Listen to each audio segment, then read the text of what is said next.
Hello and welcome to Psychology in Seattle. I'm your host, Kirk, Honda licensed therapist. You can go to our brand new shiny website located at psychologyinseattle.com. It would be particularly cool if you went to our Support Us page and followed the steps to support us, to show us that you love us. That would be great. You can also email us at contact@psychologyinseattle.com. It's just me today. I thought I would review a movie that came out in 2007 called Charlie Bartlet. The reason why I thought I would review this movie and talk about it a little bit is because it is about a rich kid who becomes a self-appointed psychiatrist to the student body of his new high school. So I remember seeing previews for this movie and thinking that it looked interesting, and it applies to psychology, so I thought I would talk about it here.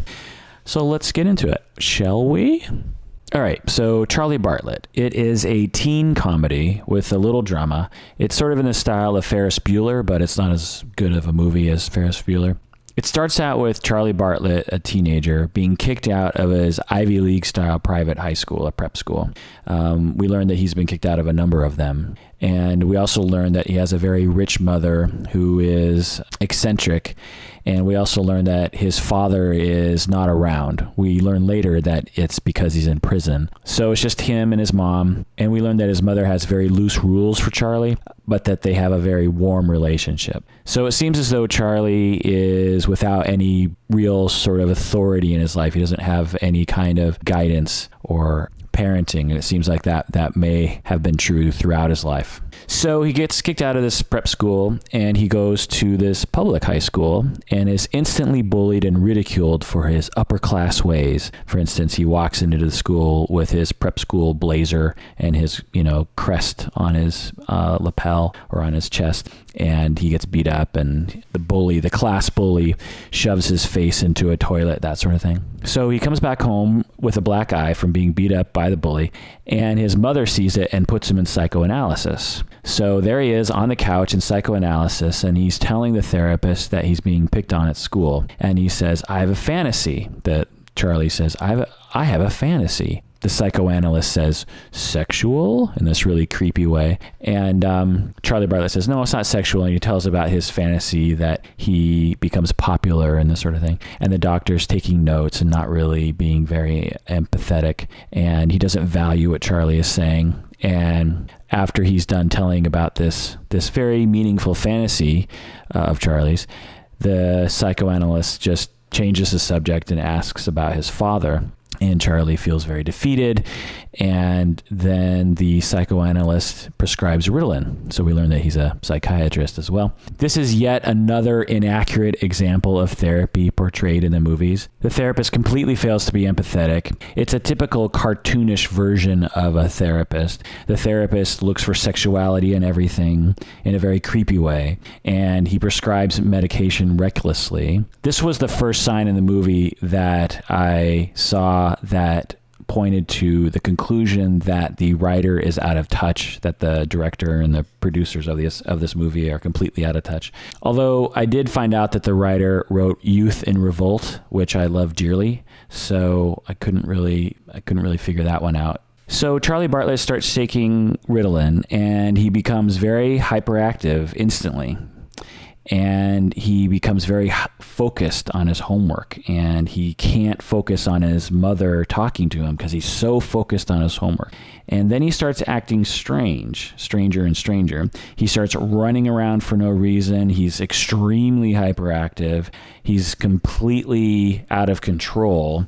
He's running naked in the streets in the middle of the night, which again is another sign that the makers of this movie are out of touch, that they would portray Ritalin in this really cartoonish way. There are a lot of kids taking Ritalin today, and to just make fun of this drug that people need for good reasons is insensitive and just odd. In 2007, there were a lot of kids taking Ritalin. I don't know. Maybe the filmmakers had a bone to pick about Ritalin. I don't know. It didn't seem that way, though. Honestly, it seemed as though the writers were actually pro medication by the end of the movie, but I don't know.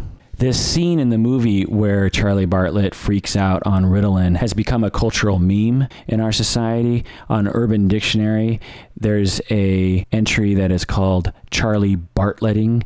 It is a term that is used to refer to the action of spazzing out while on any drug, specifically Ritalin, as in the sentence, "Dude, how much Ritalin did you take?" You're like, "Totes Charlie Bartletting." So this movie and its freak out Ritalin scene has become so prevalent in our culture that it has become a verb. Is that a verb? To Charlie Bartlet. Yeah, it's become a verb. And just in case you're wondering, on Urban Dictionary, the Charlie Bartletting entry has 26 up thumbs and only 12 down thumbs. So most people approve of this definition and this usage. So anyway, he starts acting really strange while he's taking Ritalin, again, running in the streets naked. So after he realizes that the consequences of abusing Ritalin are severe, he stops taking it. And instead, he starts to sell Ritalin at school. There's a lot of weird messages that this movie is giving to kids and to people. I'm unsure as to what the morality or what message they're trying. Maybe there is no message, which is fine. But if you look at the morality that drives the hero, it's a little concerning. So Charlie Bartlet gets the bully that beat him up, the one that gave him the black eye, the one that stuck his head in the toilet. He gets this bully to help him sell it, and they become best friends instantly. And again, another interesting message that the writer is trying to get across, like one way to be accepted and liked is to sell drugs and team up with the class bully, the class criminal, and sell drugs with him, and that's how you're going to get popular. In the movie, when Charlie Bartlet starts talking about Ritalin with people, they indicate they've never heard of Ritalin. They didn't know the ins and outs of Ritalin. They've never heard of it. They've never seen it before. This is 2007. When I saw that movie, I was like, what? So again, another sign that the writer is out of touch. So they sell all 90 pills at the high school dance, and all the kids start acting like they're on ecstasy, not Ritalin, which is another sign that the movie makers are out of touch. The kids are going crazy at this dance. They're jumping up and down. They're ripping their clothes off. They're running naked through the hallways, and it's ridiculous. So upon selling the Ritalin at the dance, making everyone have a great time at the dance, suddenly Charlie is the most popular kid at school just because of that. So Charlie gives 90 pills to this class bully, who then sells all the pills to all the kids in the dance. And the next day, Charlie Bartlet is the most popular kid in the school. I don't know if they were trying to make a movie that was like Ferris Bueller, because you never really knew why everyone loved Ferris Bueller in the movie Ferris Bueller, at least when I saw it 2 decades ago. I could never really figure out why everyone loved Ferris Bueller. They just did. And so maybe they're trying to make a movie like that. I don't know. So a troubled classmate of Charlie's comes to him and asks him at this point, he's like, "Is it true that you can get a hold of medication? Because I'm totally depressed and I'm having trouble breathing in class, like I'm having a heart attack." And the kid says to Charlie, "I can't go to my parents about it because they already think I'm a freak." So this is actually a situation that is realistic that I could see happening in a high school, where a misunderstood, isolated, alienated kid reaches out to someone and says, "I'm very depressed, I'm having trouble breathing in class, and I'm ashamed, and I feel like I can't go to my parents because I don't feel like they're very supportive." This was a realistic situation. So Charlie looks up the symptoms in the DSM, and he goes to his doctor, his psychoanalyst, and Charlie fakes that he has these symptoms so that the doctor will prescribe medications to Charlie, and so Charlie can pass those medications along to this alienated kid. Now, this is actually something that is accurate, that happens in the world. People, including teenagers, will fake symptoms, will look up how to fake symptoms. It's fairly easy, and they will go to doctors to get medications from them so that they can sell the medications or abuse them. Now, I would imagine that a lot of medication prescribers are competent at detecting such fakery, but it's something that I definitely hear about. So then Charlie Bartlett goes to the kid who feels alienated and who is depressed and anxious, and he tells the kid that no one has died from panic attacks. He diagnoses the kid with panic attacks and anxiety, and he says, don't worry about these episodes. You'll be okay. You'll have the panic, and then you'll feel fine in 15 minutes, and then he gives the kid Zoloft and Xanax. And actually, this is probably a good treatment plan for this person who is experiencing anxiety. You tell them to cognitively try to combat the anxiety by reminding themselves that they're okay, that it's not a comfortable feeling, this panic feeling, but you're not going to die from it, and that it won't last forever. Panic attacks are perpetuated and exacerbated greatly by the common notion that people have that they're about to go crazy or they're going to die, because they'll have a physiological feeling that they perceive as something bad is happening to them. If anyone's had a panic attack out there, you know what I'm talking about. And they think that they're going to have a heart attack. They think that they're going to go crazy. They think that they're going to pass out. They think that they're going to throw up, or they think various things, which are rational thoughts, honestly, without any other information. So now they're worried about some unrealistic result of what is happening to them.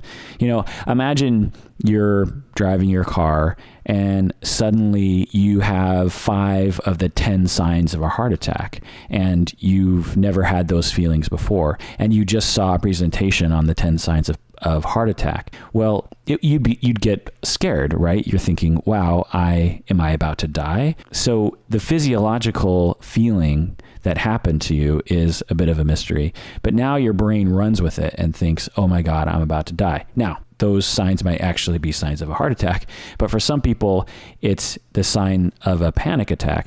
And if they knew it was a panic attack and not a heart attack, then they would say, okay, I'm just going to ride this out. I'll deep breathe. I'll tell myself everything's going to be okay. And the physiological symptoms and the fear and the anxiety will decrease over time quickly. But if you have these physiological feelings and then you believe that you're about to die, then your anxiety and the physiological reaction increase greatly. So not only are you very afraid, naturally, but your heart starts beating faster and the pain in your arm gets more pronounced and that kind of thing. And then after the episode, people think that they managed to stave off whatever it was that was going to kill them. They think, okay, I got through that one alive. And then the next day they wake up in the morning and they're thinking, what if this happens again? That was such a horrible feeling. I really don't want it to happen again. And then they're driving in their car on the same road and suddenly they think, what if it happens on this road again? What if it has something to do with driving a car or something to do with this road? I mean, people can be sort of irrational sometimes. And I understand it because the brain isn't always rational, isn't always help us in this respect. And then they have another panic attack just because the conditions were the same as their first panic attack. And this just gets worse and worse and worse for people. And one of the best treatments that you can provide people that are having this experience is to tell them, as long as you have properly diagnosed them as having a panic attack and not an actual physiological condition, one of the best things you can do for these people is just to tell them simply that it's not something to be afraid of, that it's a feeling and it's real, and it feels like anxiety, and it feels like you're going to die, and it feels like there's a doom that you can't name, and it feels like you might go crazy, but in fact that won't happen. And if they can really believe that, and just telling them one time is not likely to convince them, but if they learn enough and if they can internalize this idea enough, the next time they have those physiological feelings, they can tell themselves, I'm going to be okay, and I'm going to be okay. And for those people that can really believe that, their panic attacks will reduce and sometimes never return. So it's a very powerful thing, the mind, and it's a very powerful thing to be able to help someone with this, with the simple message that the panic is not going to kill them. But anyway, so Charlie Bartlet does this sort of treatment to this alienated kid and also gives him Zoloft and Xanax, which are common medications for anxiety. He also starts to provide talk therapy, counseling for people in the bathroom, in the boys' bathroom. He sits in one stall while the kid sits in another stall, and they talk through the wall, the barrier between the two toilets, in a similar way that a priest would talk to one of their parishioners. And Charlie provides a lot of quality counseling. He does a lot of normalizing. He tells people that, look, the thing that you're worried about, it's actually quite normal and you should let yourself off the hook. He also does a lot of self-esteem building. He finds ways of helping them to feel good about themselves. So this was actually, I thought, a good representation of what counseling can look like. But again, it's not done by this psychoanalyst. It's done by this high school kid who's never been to school. So then more kids start coming to him, and more kids need different medications. So he starts going to other doctors to fake other symptoms and get other medications. And pretty soon he's supplying the entire school, it seems, with medication and talk therapy from the boys' bathroom. And then at one moment he says to his psychoanalyst, he says, and I thought it was an interesting comment on American culture. He says, bringing psychiatric drugs and teenagers together is like opening a lemonade stand in the desert. So again, I just thought this was an interesting comment on our American culture that we don't often talk about. A lot of teenagers are medicated, and I'm guessing that some of them it is for the better and some of them it is not. And I think in our culture, we tend to overlook the downside of prescribing medication to children. But on the other hand, I've seen a lot of parents who have children who could benefit from medication be very resistant to taking medication just on the notion that it's somehow evil or destructive to give a child a medication. And there's various medications with various different side effects. I think people often just think of psychiatric medications as all the same, and they're really not. They're quite varied. Some can be highly affecting to someone and have a lot of side effects, while another medication can have, minimal to no side effects. But I just think as a culture right now, we are fairly childish when it comes to our understanding and our reactions to medicating children and adults for that matter. I mean, there are people in our culture that will say that all medications are useless. And I just find that, and that they say that with a lot of confidence. And they say that psychiatry is a joke, that psychiatry is a massive conspiracy manipulation. Now, I'm sort of talking about people, way over on one side of the spectrum. But there are a lot of people that are close to that see psychiatry as some sort of nefarious practice. And of course, there are nefarious practices that occur within psychiatry, for sure. But to say an entire field of medicine is somehow nefarious is strange. So our culture in general just has a very childish understanding of what medications are and what they do. Even clinicians, I find, sometimes have a difficult time really understanding what medications are, what pathology is, how to help people holistically. These are very complicated things, and I'm imagining in 50 years, 100 years, they're going to look back at our culture and our practices, and they're really going to laugh at us, among other things that they're going to laugh at us about. But anyway. So at one point, his girlfriend actually comes to him for counseling, and she complains about her parents, and Charlie relates to it and gets sad. And his girlfriend, the client, so to speak, doesn't notice that he is getting sad about it because she's talking about her parents, and you can see in his face that he's thinking about his father, but she doesn't notice. And she feels better for getting her complaints off of her chest, for venting about her parents. But we see that he secretly feels worse after this session, which I found to be a good depiction of countertransference, of what it feels like to be a therapist and to, quote unquote, soak up our clients' issues and to have to remain strong. And then after the session, who do we talk to? Who do we vent to? When clients talk about things, very intense things that are reminiscent of our own issues, of our own vulnerabilities, who do therapists go to vent? And how many therapists have someone that they can go to vent? Therapists should be in therapy, 1.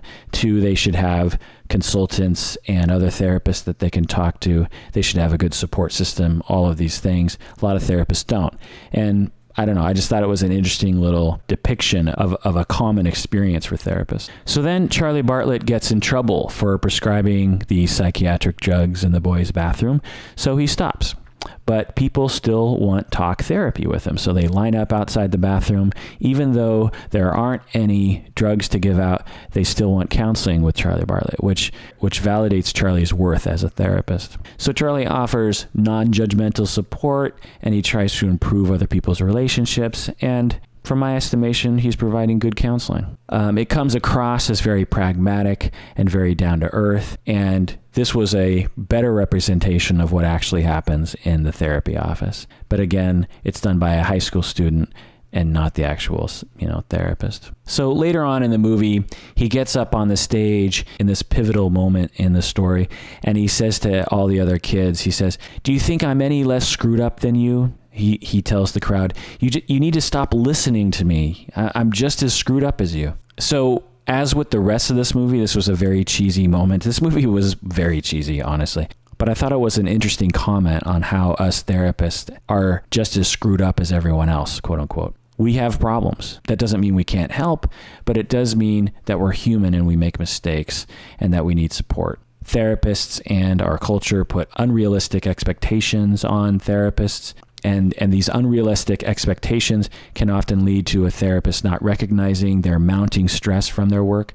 They think, I'm a professional, I'll be okay. Or they'll think, my clients need me, I don't have time to take care of myself. I see this all the time. I've seen many therapists and students push themselves way beyond reasonable limits, and they fall apart, which is tragic because they're trying to help and they end up taking on too much of the stress and they fall apart. And usually this is based on the premise that therapists are invulnerable. People have this image of doctors, of therapists, police officers, firemen, these people who rush into the difficulties that go to people when they're having trouble. People have a view of these people as, well, they're professionals. They know what they're doing. This is all normal to them. Well, it's not normal to anyone, and it does affect them. And professionals that see tragedy, that hear tragic stories, that hear painful stories, these people experience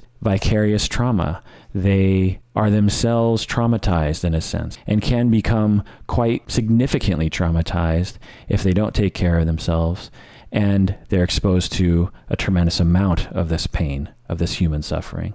So Charlie Bartlet's comment about being screwed up as everyone else, I thought was indicative of what it's like to be a therapist. And then at the end of the movie, we see Charlie Bartlet applying for a summer internship at a psychiatric institute, presumably because he has an interest in becoming a psychiatrist.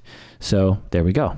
All right, so again, this movie was very cheesy. It was written by the same writer who wrote Youth in Revolt, which is a wonderful movie, but this was not a good movie. And if you are a therapist, it's probably worth seeing, just because I think therapists should see all movies about therapy, Prince of Tides, Mumford. You should watch The Sopranos, that kind of thing, because it's just interesting to see depictions of therapy, even when they're horribly represented. At the very least, when you're watching this with your friends and family or with strangers, just turn to them and say, by the way, that's not an accurate depiction of what therapy looks like.